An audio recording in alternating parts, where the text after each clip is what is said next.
Hi Taurus, thank you so much for joining me today. I hope that you are doing really, really well. This reading is for any sun, moon, or rising Taurus sign. Okay Taurus, so we're starting with the King of Swords and the Eight of Swords as the awareness for the week. So the King of Swords is someone who has mastered the element or the suit of swords by being very rational, very controlled and informed, someone who is able to be objective, someone who looks clearly at the evidence and the facts before making decisions, someone who can make the tough decisions and not get caught up in the drama of emotions or, the pleadings of some folks. You could think of a judge, you could think of an attorney, someone who is decisive, someone who understands complexity and is able to act being objective, being fair, seeking the truth. The King of Swords also has really a no BS type of mode as well, which is going to cut right to the heart of the matter, not going to stand any fools or any type of side business that interferes. It's just going to cut right to the quick. And sometimes that bluntness or that force of doing things can be, if you're dealing with someone in the office who's like this, it can be a little, what's the word I'm thinking of, unsettling.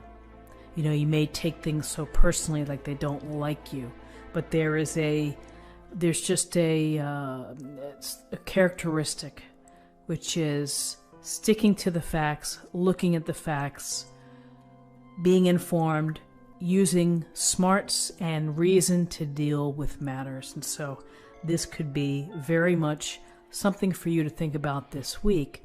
And it also can go to friendships or situations that have become less than beneficial to you.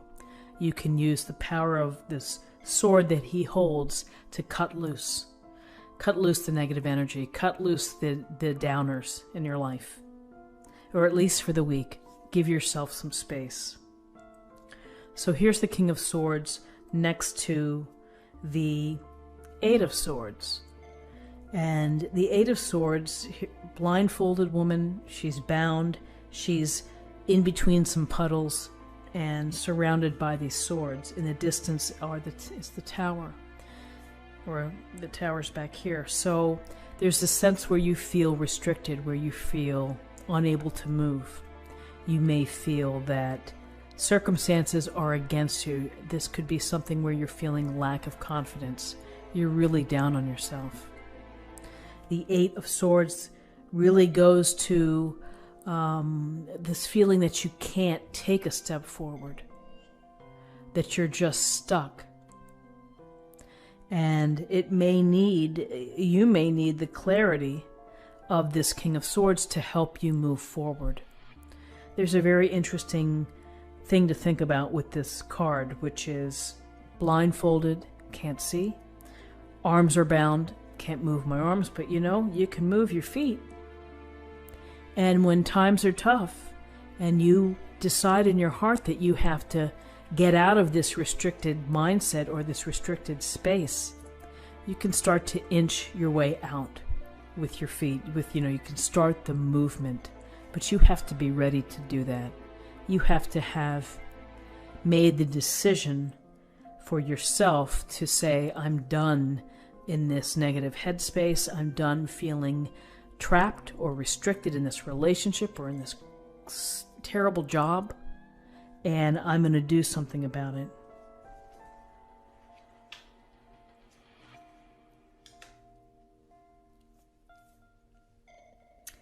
So, guidance.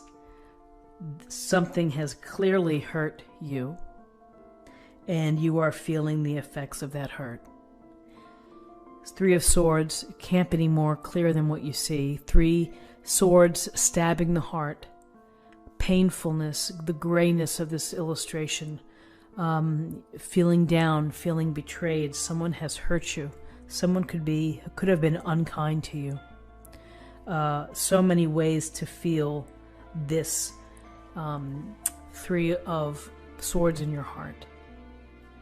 And so the thing to think about is that we deal with hurt all the time. We get hurt throughout our life, sometimes bigger times and, bigger hurts than other hurts, but we learn to rebound, we learn to pick ourselves up, we learn to get farther away from the pain, farther away from the feeling of devastation, of loss, of grief.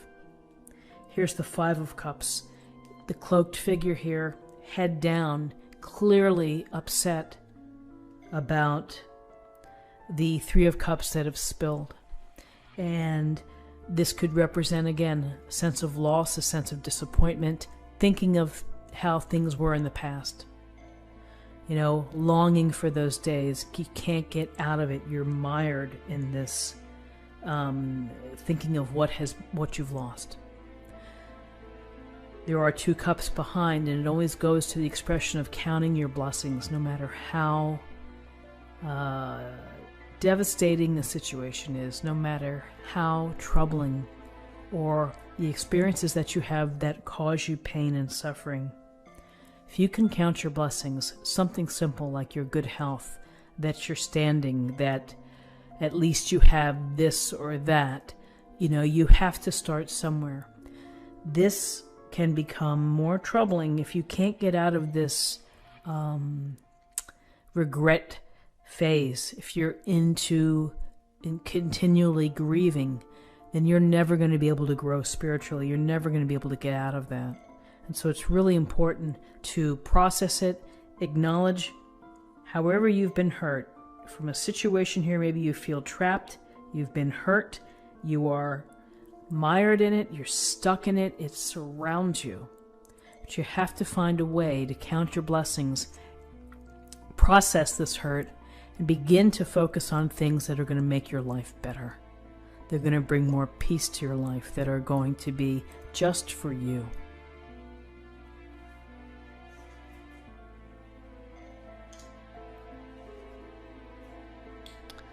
So interesting, we have in the possible outcomes, we have the Three of Cups and the Fool, major arcana.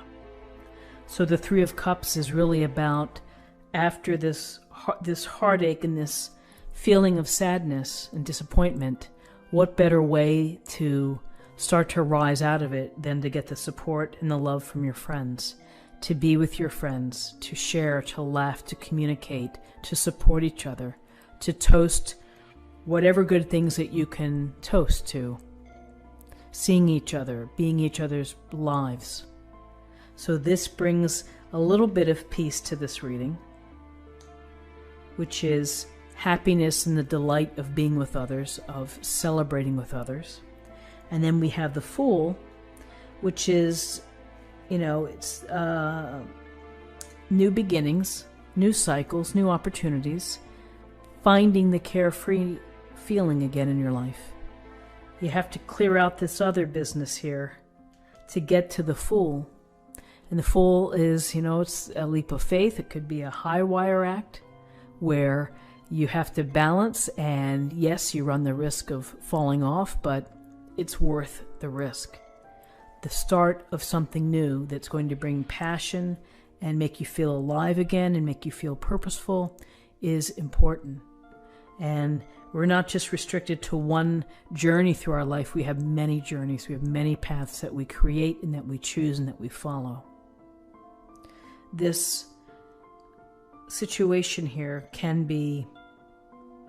you can get past it and you can move on. And this is a hopeful reading because you can move on to something, a new beginning that's going to be just right for you and bring you happiness, to bring you joy. So let's see what the oracle cards have in store for us.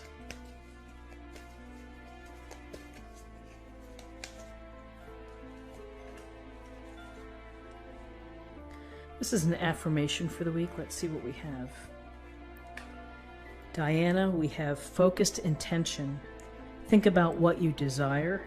Set your sights high. Expect the best possible outcome. And so you have to believe that. And you have to feel that even though you may have had some rough times here, ultimately things are going to look up. Ultimately, you're going to feel hopeful, positive, and have this opportunity for a new start, a new path, a new cycle, something to bring you back into happiness and joy and purpose. And finally, let's choose a card for love, and we'll see what messages we have for love.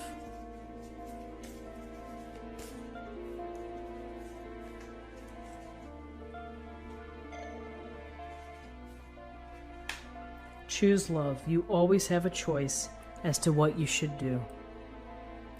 So choose love, and in this particular reading, I would say choose love and focus on your self-love.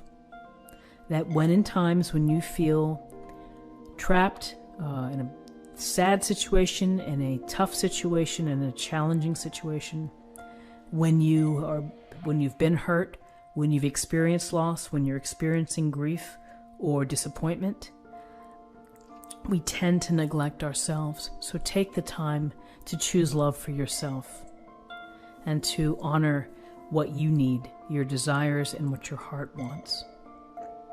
So Taurus, this is what I have for you for the week. I hope that you found something helpful here with this reading.